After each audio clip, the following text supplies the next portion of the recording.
considered to be such.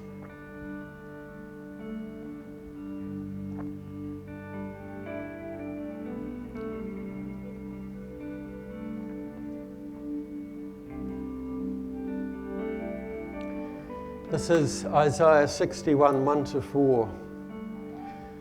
But before I read it, let's just pause for a moment, because what we have here is an extraordinary set of passages. And I just want to acknowledge that these passages do have multiple applications. So as we went through, these passages can be treated as prophecies to do with the people of Israel, the nation of Israel.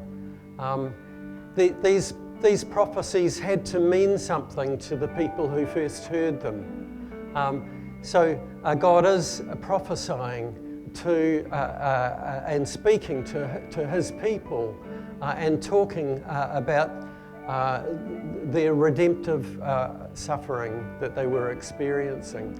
But they also have an application to an individual, a Messiah figure.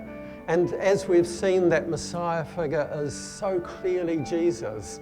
Multiple applications. But there's one more application for these passages.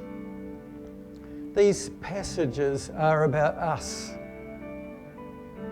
because we are the bearer of Christ in this day.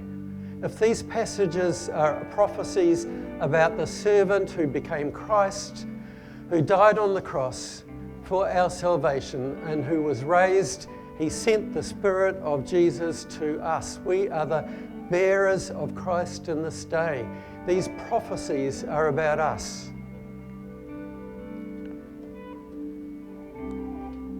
So I want to read a passage which was first a prophecy to the people of Israel. And it was then a prophecy which Jesus took on for himself, and he said in Luke 4, "This prophecy is about me." And people today, people of God, church of Christ called kings in Porirua, all of us, each of us, hear these words of prophecy to you today. The Spirit of the Sovereign Lord is on us, because the Lord has anointed us to proclaim good news to the poor. He has sent us to bind up the brokenhearted, to proclaim freedom for the captives and release from darkness for the prisoners, to proclaim the year of the Lord's favour and the day of vengeance of our God, to comfort all who mourn and provide for those who grieve in Zion, to bestow on them a crown of beauty instead of ashes, of oil of joy instead of mourning, and a garment of praise instead of a spirit of despair. We will be called oaks of righteousness, a planting of the Lord for the display of his splendour. We will rebuild the ancient ruins and restore the places long devastated. We will renew the ruined cities that have been devastated for generations. Father, thank you that you are the God who saves. Thank you for your salvation. But God, you have saved us for a purpose, to be agents of salvation for others. So God, who is it that we should go to? Who in our lives needs comforting? Who in our lives needs to be binded up because of their broken hearts? God, who in the sphere of our lives needs freedom, who is a captive, who needs to experience release from darkness? God, who needs comforting? Who's mourning?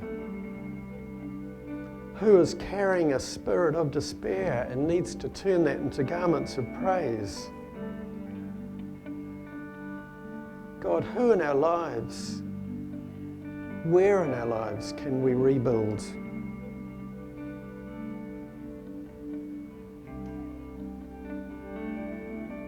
God, this morning we offer ourselves to be your suffering servant for the sake of others. Amen.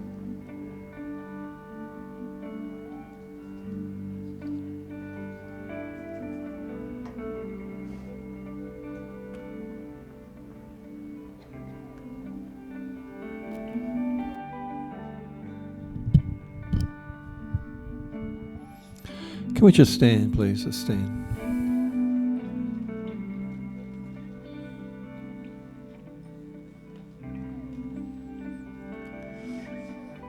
Anything else I'll say will take away from what you've heard, so I won't say anything other than if God is working profoundly in your life right now because of what you've heard, then don't rush off out to the staff room immediately, but allow God to continue to speak to you and to turn your life afresh over to Him.